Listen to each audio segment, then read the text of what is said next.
Russian Communist leader.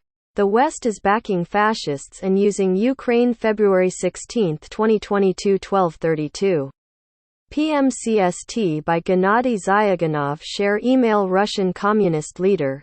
The West is backing fascists and using Ukraine. Communist Party leader Gennady Zyuganov speaks at a news conference in Moscow. The CPRF Zyuganov leads has pushed a resolution through the Russian parliament urging the government to recognize the independence of the Russian-speaking breakaway Donetsk and Lugansk People's Republics in eastern Ukraine. Pavel Golovkin, AP editors note. The following article is an edited version of an opinion piece written by Gennady Zyuganov, leader of the Communist Party of the Russian Federation.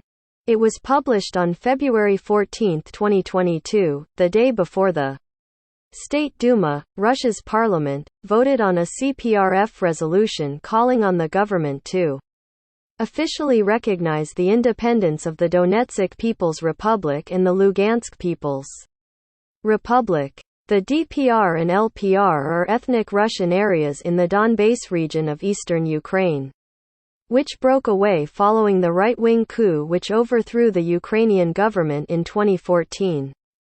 The Duma voted overwhelmingly to support the CPRF resolution on February 15. Since the republics separated from Ukraine in 2014, the government in Kiev has executed a brutal war against the people there and ignored agreements that required recognizing their autonomy, the Minsk Protocols.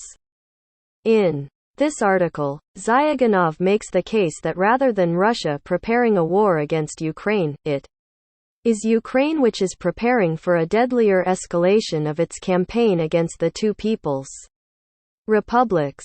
He says the West is using Ukraine for its own geopolitical and economic purposes and calls on President Vladimir Putin to protect the people of the Donbas. In recent weeks, the situation around Ukraine has sharply escalated.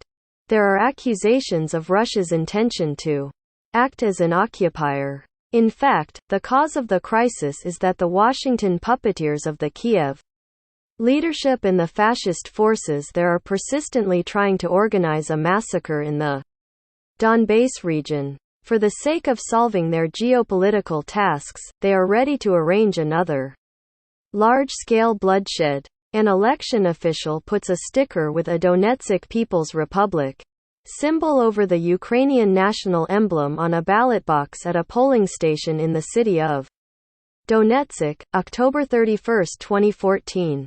Voters in the region decided overwhelmingly to leave Ukraine. Russian Communist leader Gennady Zyuganov says the Russian government should recognize the independence of Donetsk and Luhansk. Dmitry Levetsky, AP. Almost all combat-ready units of the armed forces of Ukraine are deployed on the border with the Donetsk People's Republic, DPR, and the Lugansk People's Republic, LPR, 125,000 soldiers and officers. Heavy artillery and tank units are deployed in the same zone. Continuous aerial reconnaissance is being carried out. These are all signs that an offensive operation is being prepared against the Donetsk and Lugansk People's Republics. Alas, the United States and its vassals in Kiev are fanning the fire of a fratricidal war. The grouping of Russian troops near the Ukrainian border, even according to U.S. officials, does not exceed 100,000 servicemen. Ukraine, meanwhile, has 125,000 troops in the Donbas region alone. Elementary knowledge of military affairs suggests that a successful offensive operation requires a threefold superiority. So where is the real threat from Russia? The Pentagon and even the leadership of the armed forces of Ukraine declare that they see no signs of impending aggression from Russia. American intelligence, having lived through the shame of lies about the presence of weapons of mass destruction in Iraq, does not seem to want a new humiliation. But this does not stop Western politicians who habitually ignore the obvious. A hybrid war is being continued against Russia using lies, fraud, and disinformation. Yes, Russia has interests concerning the former Soviet republics on its borders, including Ukraine. These are the interests of peace and good neighborliness, a calm and dignified life for citizens, economic development, and cultural cooperation. Meanwhile, the West has demonstrated its readiness to rely on the most reactionary circles to pursue its interests. The predecessors of the current fascist groups in Ukraine, Stepan Bandera's Organization of Ukrainian Nationalists, which collaborated with Hitler, are directly guilty of the genocide of the Russian, Belarusian, and their own peoples.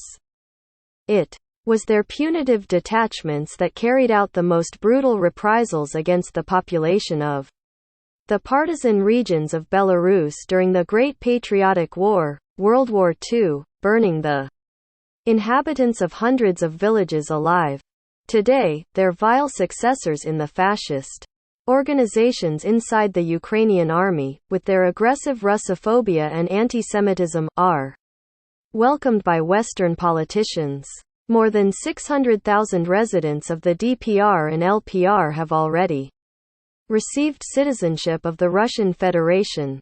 Our country is directly responsible for their safety and lives. We cannot allow any fascist reprisal against these people. Russia has already seen enough of these deeds. As a result of the barbaric shelling of cities and villages of the DPR and LPR, more than 15,000 civilians have been killed. Tens of thousands of men and women, the elderly, and children were injured. Hundreds of thousands became refugees. The Communist Party of the Russian Federation and our allies have firmly defined our political line in this situation. We firmly know that the peoples of Russia and Ukraine do not want a war. Such a war would also run counter to the fundamental interests of Europe. But the ruling powers of the United States appear to want it. Washington has been defeated in every war in recent decades.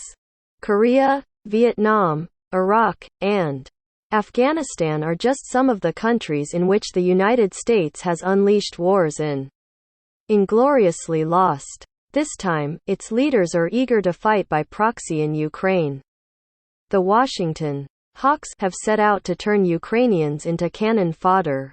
Political cover, the supply of weapons, the activities of Western military instructors, all this openly pushes the authorities in Kiev toward a bloody military adventure.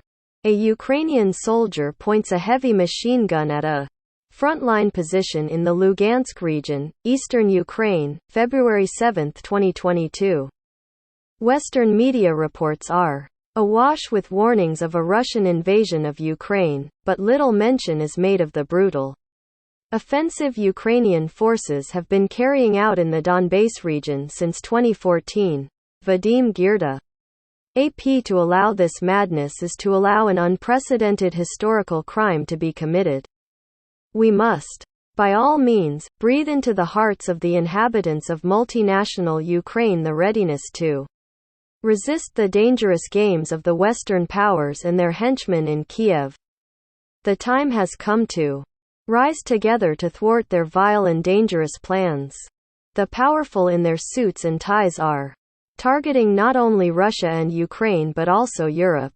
The United States insists on tough sanctions against our country, habitually using the Ukrainian card. At the same time, they are launching a new stage in the struggle against their competitor, the European Union. The US has extremely low trade with Russia, but Europe has broad and profitable trade and economic ties with our country. A military conflict with Russia would allow Washington to drive European countries into new, economically destructive sanctions. U.S. imperialists' task is not to protect Ukraine, but to crawl out of the acute crisis of capitalism. It is extremely important for them to score new profits by torpedoing the Nord Stream 2 gas pipeline between Germany and Russia, and hooking the EU economy on the needle of expensive liquefied natural gas from the US. This is part of the true rationale behind the current military crisis in Ukraine. Russia is finally moving away from the pernicious idolatry of the West. It's time to show our character in the Donbass. We are surrounded by a chain of unfriendly states. It is impossible to retreat further. The West must feel Russia's determination to defend itself and its friends. Of course, only a fundamental change in the path of Russia's development will ensure a truly effective protection of the rights of the broad masses of the people in our country. The Communist Party of the Russian Federation does not accept the ongoing socio-economic course of the Putin government and offers the working people a program of transformation and a path toward socialist revival. But there are also issues that need to be addressed immediately. Refugees flee advancing Ukrainian forces in the village of Pesky near Donetsk, January 17, 2015.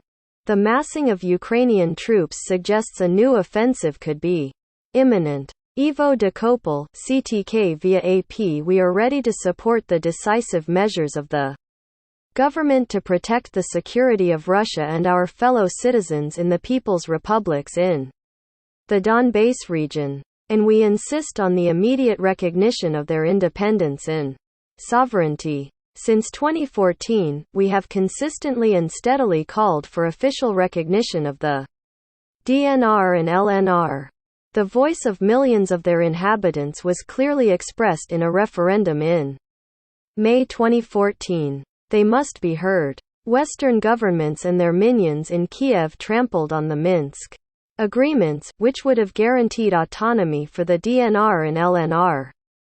At this extremely alarming and crucial moment in our history, we call on the deputies of the State Duma, regardless of party affiliation, to show their will and support our initiative for the Russian Federation to officially recognize the Donetsk and Lugansk People's Republics. Dangerous provocations can no longer be tolerated. Russia cannot allow the capture of the cities and villages of the two peoples' republics by fascist forces in Ukraine. It cannot ignore the threat of a massacre of the civilian population by brutal forces with the blessing of NATO. Warmongers must remember the truth that comes from the depths of centuries. He who lives the sword perishes by the sword. The cause of peace on our planet will always be under threat as long as the supporters of aggression have their hands on the sword. The time has come to fulfill the mission Russians know all too well by experience and firmly say no to any international war.